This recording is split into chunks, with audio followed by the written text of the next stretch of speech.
Tiru 101 Local News. On tonight's episode, we will be reporting on the ongoing and global social issue of gender stereotyping. We will look in depth into the idea of how and why gender stereotyping affects education. The following clip showcases the typical stereotypes that a male and female teenager face every day.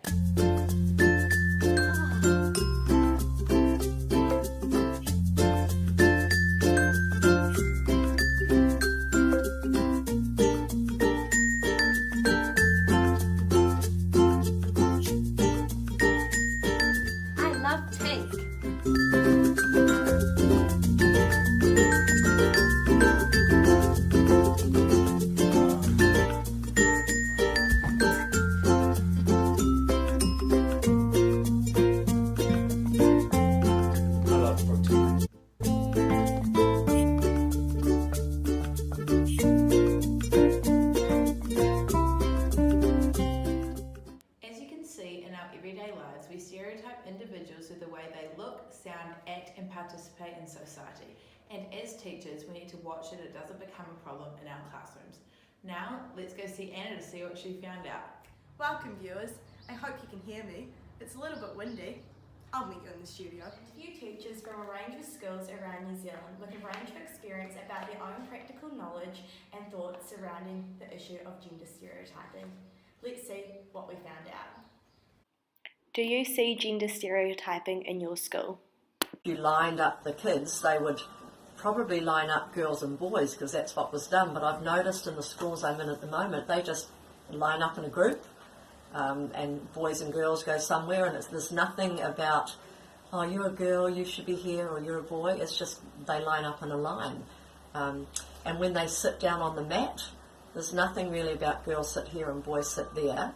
They just sort of mingle as a group. Of course, you're going to get some of the girls that portray as more girly. They do tend to sit together a little bit, but there's no expectation for boys and girls to sit. They just mix themselves up. Still in the teaching staff, it's predominantly female in the juniors, although we have a couple of really good male teachers, but it's still the domain of a female. Can you tell me about situations you have seen? When I was at school, girls only went to cooking and sewing, and boys did metalwork and woodwork, and we thought that was most unfair. So that's good to see that that has changed, definitely changed. I think what's changed too is all other subjects girls can equally go into, but I still think some are seen more as a male domain than a female domain. What are you doing to combat gender stereotyping in your class?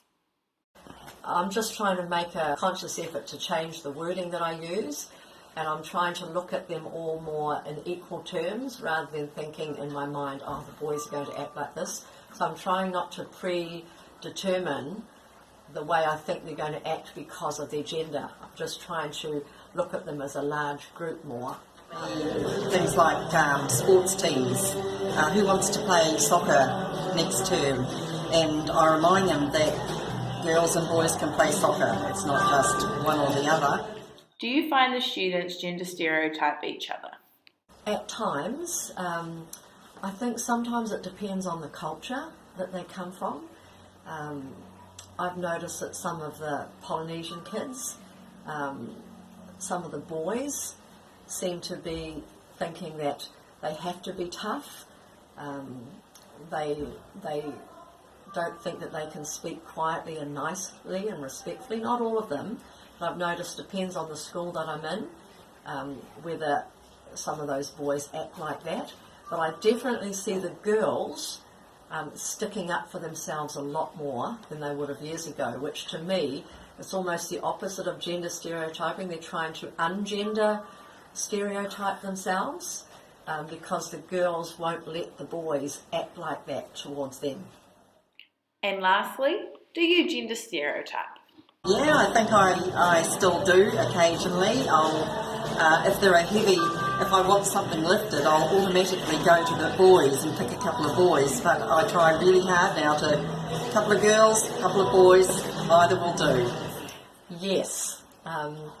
I'm trying really hard not to do it as much, but I've noticed because I sort of started my teaching and was brought up more old school, my automatic thinking is, okay, boys or girls, and I sometimes do say that, and when I'm really honest with myself, I sometimes have a different expectation. I think, okay, the girls, you're behaving yourself, aren't you? Look at these boys.